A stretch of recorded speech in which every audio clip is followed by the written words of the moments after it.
प्यारे विद्यार्थियों, आप सभी को मेरा नमस्कार।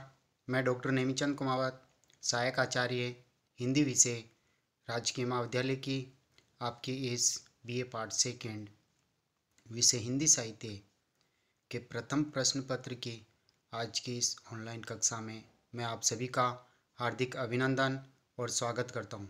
प्यारे विद्यार्थियों, आपके इस प्रथम प्रश्न पत्र में एक पाठ्य पुस्तक लगी हुई है रीतिकालीन काव्य के नाम से, जिसमें कुल 8 अध्याय हैं और इन 8 अध्यायों में कविताओं का संकलन है। और ये जो कवि हैं वो हिंदी साहित्य के इतिहास का जो तीसरा कालखंड है रीतिकाल, रीतिकाल की भी 3 काव्य धाराएं हैं, रीतिबद्ध, रीतिसिद्ध और रीतिमुक्त। इन तीनों काव्य धाराओं के प्रतिनिधि कवि यानी चुने हुए कवियों की कविताओं का संकलन आपकी इस पाठ्य पुस्तक में है। पिछली जो ऑनलाइन कक्षाएं हुई थी उसमें हमने इस पुस्तक के 5 अध्यायों का अध्ययन कर लिया है। जैसे प्रथम अध्याय के रूप में हमने केशव दास जी के 19 पदों पर विस्तार से चर्चा की थी। केशव दास जी एक रीतिबद्ध कवि हैं और उनके ऊपर एक मॉडल आंसर भी मैंने तैयार करके आपको पढ़ाया। उसके पीडीएफ नोट्स भी आपके व्हाट्सएप ग्रुप पर शेयर किए। केशव दास जी की संवाद योजना पर वो मॉडल आंसर था। इसी तरह से दूसरे कवि के रूप में हमने बिहारी जी का अध्ययन किया। बिहारी जी रीतिसिद्ध कवि हैं और उन्होंने एक मात्र कृति जिससे वो अमर हो गए, एक बिहारी सतसई कृति उन्होंने लिखी जिसमें 719 दोहों का संकलन है। इस काव्य कृति से, बिहारी सतसई से आपके पाठ्यक्रम में 45 चुने हुए दोहों का संकलन है, जिसका हमने पिछली ऑनलाइन कक्षाओं में उसके विषय वस्तु पर हमने विस्तार से चर्चा की, विस्तार से बात की। और बिहारी सतसई की काव्यगत विशेषताएं या भाव पक्ष और कला पक्ष को लेकर के, या भक्ति, नीति और श्रृंगार की त्रिवेणी के रूप में बिहारी सतसई जानी जाती है, इसको केंद्रित करते हुए एक मॉडल आंसर मैंने तैयार किया और आपको ऑनलाइन कक्षाओं में मैंने पढ़ाया है। उसकी पीडीएफ नोट्स भी व्हाट्सएप ग्रुप में मैंने शेयर किए। साथ ही तीसरे कवि के रूप में हमने रीतिमुक्त कवि घनानंद जी को पढ़ा। उनके 20 कवित्त और सवैया आपकी पाठ्य पुस्तक में दिए हुए हैं, जिनकी विषय वस्तु पर हमने विस्तार से चर्चा पिछली ऑनलाइन कक्षाओं में की। और घनानंद के काव्य में रीतिमुक्त काव्य की सभी विशेषताएं चरितार्थ होती है, या घनानंद रीति मुक्त काव्य धारा के प्रतिनिधि कवि हैं। इन्हीं को केंद्रित करते हुए मैंने एक मॉडल आंसर तैयार किया था, जिसके नोट्स, पीडीएफ नोट्स बना करके आपके व्हाट्सएप ग्रुप में शेयर किया और उसके ऊपर पिछली ऑनलाइन कक्षाओं में हमने पढ़ा भी है, विस्तार से मैंने उसको समझाया। चौथे कवि के रूप में हमने देवदत्त कवि के 20 पदों पर चर्चा की। पांचवें कवि के रूप में हमने सेनापति के 18 पदों पर विस्तार से चर्चा की। और हाल ही की पिछली इन 5-6 ऑनलाइन कक्षाओं से हम पढ़ते आ रहे हैं कवि महाकवि भूषण को, जो रीतिकाल के एकमात्र राष्ट्रीय कवि कहलाते हैं। भूषण ने 3 काव्य रचनाएं लिखी थी, शिवराज भूषण, शिवा बावनी और छत्रसाल दशक। इन तीनों में से जो प्रथम रचना है शिवराज भूषण, वो एक अलंकार शास्त्रीय ग्रंथ है, यानी लक्षण ग्रंथ हैं, जिसके ऊपर उन्होंने अलंकारों के परंपरागत लक्षण और उदाहरण दिए हैं। दूसरी जो कृति है शिवा बावनी, जो महाराज शिवाजी के आश्रय में रहते हुए कवि भूषण ने शिवाजी के पराक्रम और शौर्य का चित्रण कवित्व के रूप में किया है। और अगली जो तीसरी कृति है छत्रसाल दशक, जिसमें उन्होंने महाराज छत्रसाल जी के रैया राव चंपती राय के सुपुत्र छत्रसाल जी के आश्रय में रहते हुए इस कृति की उन्होंने रचना की थी। पिछली हाल ही की ऑनलाइन कक्षाओं में हम महाराज छत्रसाल के शौर्य और पराक्रम से संबंधित चयनित पदों का अध्ययन किया और महाराज शिवाजी के शौर्य और पराक्रम से चयनित पदों का हमने अध्ययन किया। पुनः ये एक शीर्षक है, शिवाजी शौर्य से पुनः इसकी पुनरावृत्ति हो रही है और इसमें अलग से पद डाले हुए हैं, जिसमें से इस 11वें पद का हम अध्ययन पिछली ऑनलाइन कक्षा में कर चुके थे। आज हम 12वें पद का अध्ययन करने जा रहे हैं। 12वें और 13वें पद का मैं आज की इस ऑनलाइन कक्षा में आपको अध्ययन करवा रहा हूँ। तो आइए मेरे साथ जुड़िए, मैं शुरू करता हूँ। 12वें पद की ये पहली पंक्ति महाराज शिवाजी के शौर्य पराक्रम से संबंधित। तो देखिए पहली पंक्ति, तेरो तेज सर्जा समत दिनकर सो हैं।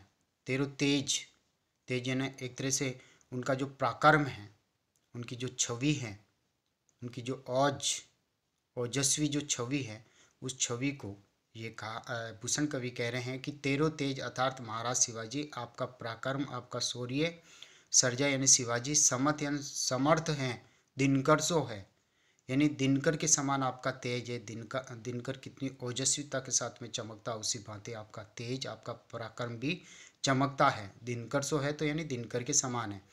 फिर नीचे वाली पंक्ति में व्यतिरेक अलंकार का प्रयोग करते हुए कवि कह रहे हैं कि दिनकर सोहे तेरे तेज के निकर सो, अर्थात हे महाराज शिवाजी, आपके पराक्रम, आपके ओजस्विता के खजाने से, निकर यानी खजाना, समूह से दिनकर भी सुशोभित होता है। अर्थात तेज पुंज जो सूर्य है वो भी आपके इस पराक्रम, आपके तेज से ऊर्जा ग्रहण करता है। तो यहाँ जो उपमान है, उस उपमान को भी उपमेय से गुण ग्रहण करते हुए दिखाया गया, तो व्यतिरेक अलंकार है। अगली जो पंक्ति है वह है भोंसिला भुआल, भोंसिला अर्थात भोंसले वंश के राजा, भुआल यानी राजा, तेरो जस हिमकर्षो है, अर्थात आपका जो यश फैला हुआ है सृष्टि में, इस धरती पर जो आपका पराक्रम रूपी यश फैला हुआ है, वो हिमकर की तरह, चंद्रमा की शीतल किरणें जिस तरह से चारों ओर फैल जाती है, उसी तरह से हिमकर के समान आपका यश फैला हुआ है। आपकी प्रसिद्धि हिमकर की तरह फैली हुई है। हिमकर सोए तेरे जस के निकर सो। फिर नीचे वाली पंक्ति में कवि ने व्यतिरेक अलंकार का प्रयोग करते हुए इस हिमकर को यानी चंद्रमा को भी उपमेय से गुण ग्रहण करते हुए दिखाया गया है। हिमकर सोहे तेरे जस के अकर सो, अकर यानी खजाने से, अर्थात आपके यश की खान से ही चंद्रमा सुशोभित होता है, वो भी आपके इस यश की खान से यश ग्रहण करता है। तो इस तरह से चित्रण हो, उपमेय के सामने ही एक तरह से उपमान अपने आप को छोटा समझता है या उपमान को हीन बताया जाता है, या उपमान जो उपमेय से गुण ग्रहण करता है तो वहीं व्यतिरेक अलंकार की छटा होती है। अगली पंक्ति है भूषण बनत तेरो हियो रत्नाकर सो, रत्नाकर यानी सागर, समुद्र। भूषण कवि यहाँ वर्णन कर रहे हैं कि हे महाराज शिवाजी, आपका जो हृदय है वो सागर की तरह विशाल है, अथाह है, बहुत गहरा है, उसमें उदारता, महानता, पराक्रम, शौर्य, कई तरह के उसमें भाव भरे हुए हैं। अतः आपका हृदय समुद्र की तरह विशाल है जिसके और छोर तक का पता नहीं। फिर अगली पंक्ति में वही व्यतिरेक अलंकार का प्रयोग करते हुए रत्नाकर है तेरे हिये सुख कर सो, अर्थात आपका हृदय जिस तरह से आपके प्रजाओं को, अन्य छोटे मोटे राजाओं को जिस तरह से सुख देता है, आपकी उदारता, दानवीरता जिस तरह से फैली हुई है, दूसरे उनसे सुखी हो रहे हैं। तो कहने का तात्पर्य रत्नाकर है तेरे हिये सुख कर सो, रत्नाकर यानी समुद्र भी आपके इस हृदय में व्याप्त इन सुखों से वो भी सुखानुभूति प्राप्त करता है, यानी रत्नाकर भी आपके सुखों से ही सुख अर्जित करता है। तो रत्नाकर है तेरे हिये सुख कर सो। तो यहाँ पर भी व्यतिरेक अलंकार। अंतिम चरण को देखिए, साई के सपूत अर्थात महाराज शाहजी, भोंसले के पुत्र शिवाजी। तो शाही के सपूत यानी सुपुत्र शिव शाही अर्थात महाराज शिवाजी साहब। दानी तेरो कर, अर्थात आपका कर यानी हाथ जो है आपका वो बहुत महान दानी है, बहुत उदार है। अर्थात एक तरह से ये कहा गया है नीचे वाली पंक्ति में सुर तरुसो है, अर्थात आपका जो हाथ है कल्प वृक्ष की भांति है जो सबकी मनो इच्छाओं को पूर्ण करता है। यानी जो दान लेने वाले होते हैं, गरीब, निर्धन, दरिद्र, उनके लिए आपका हाथ कल्पवृक्ष की भांति है जो उनकी मनोवांछित इच्छाओं को पूर्ण करता है। फिर आगे कवि और कह रहे हैं कि सुरतरुसो है सुरतरु तेरे करसो। फिर व्यतिरेक अलंकार, अर्थात कल्पवृक्ष भी अपनी जो दानवीरता, जो मानता है का जो गुण है वो भी आपके हाथों से ग्रहण करता है। तो यहाँ उपमेय एक हैं और उसके ऊपर यानी महाराज शिवाजी और उनके ऊपर अनेक उपमान उनको पहनाए गए हैं। तो उपमेय उपमा अलंकार यहाँ चरितार्थ हुआ है, उसका प्रयोग हुआ है। एक तरह से इसे मालोपमा अलंकार भी हम कह सकते हैं। अतिशोक्तिपूर्ण यह वर्णन हुआ है, यानी जिस तरह से कवि ने ये कहा है कि आपका तेज इस तरह से, तेज में आप इस तरह से समर्थ हैं कि सूर्य भी आपके तेज पुंज से तेज ग्रहण करता है, और इसी तरह से हिमकर जो है चंद्रमा है वो भी आपके यश के खजाने से यश अर्जित करता है, और रत्नाकर जो समुद्र हैं वो भी आपके सुखों से, आपके सुखी हृदय से सुख अर्जित करता है। और एक तरह से आपका हाथ जो इतना दानवीर है कि कल्प वृक्ष भी वहाँ से एक तरह से प्रभाव ग्रहण करता है, वो भी उदारता और महानता के गुण ग्रहण करता है। तो उपमेय उपमा अलंकार है यहाँ। अगले पद की ओर हम आगे बढ़ते हैं। अगला पद 13वां देखिए। 13वें पद में कवि कह रहे हैं कि कवि कहें, कवि कहें का तात्पर्य कवि समाज, जो अन्य कवि हैं वो महाराज शिवाजी के संदर्भ में वो कहते हैं कि महाराज शिवाजी तो दान वीरता में, महानता में, उदारता में महाराज कर्ण की भांति है, यानी उनको कर्ण कहते हैं, वो इतने दानी हैं, कर्ण की तरह दानी हैं। तो कवि के करण, करण यानी कर्ण कहते हैं। करण जीत कमनेत अरिन के उर में किनी इमी छेऊ है। जबकि महाराज शिवाजी के लिए उनके आश्रय में रहने वाले कवि भूषण ये कहते हैं कि मुझे तो आप, अन्य कविगण तो आपको कर्ण कहते हैं, कर्ण की भांति आपकी उदारता और मानता की प्रशंसा करते हैं, लेकिन मैं तो ये कहता हूँ करण जीत कमनेत, अर्थात आप अपने कर्मों में, उदारता में, मानता में, श्रेष्ठता में करण जीत अर्थात महाराज कर्ण को भी जीतने वाले हैं। और फिर अरिन के उरन में, अरिन यानी जो शत्रु हैं, उनके हृदय में आपके श्रेष्ठता की आप छवि छोड़ देते हैं। उरन यानी हृदय में, किनो इमी छेऊ है, छेऊ यानी कहने का तात्पर्य आपकी इस उदारता मानता का जो तेज है, तेज शौर्य पराक्रम का जो प्रभाव है वो आपके दुश्मनों में भी आपने डाल रखा है, यानी उनके ऊपर भी आपने अपना प्रभुत्व स्थापित कर रखा है। दूसरी पंक्ति देखिए। कहत धरेश अर्थात कविगण, सभी विद्वान जन धरेश शेषनाग को धरेश कहते हैं, क्योंकि धरा धरीबे, क्योंकि वो धरती को धारण करते हैं अपनी फनों पर, इस समग्र धरती के वजन को धारण करने वाले शेषनाग को धरेश कहते हैं। को शेष ऐसो, और जबकि महाराज शिवाजी के संदर्भ में भूषण कवि कह रहे हैं कि शेष अर्थात आप तो स्वयं ही इस तरह से शेषनाग की भांति हैं।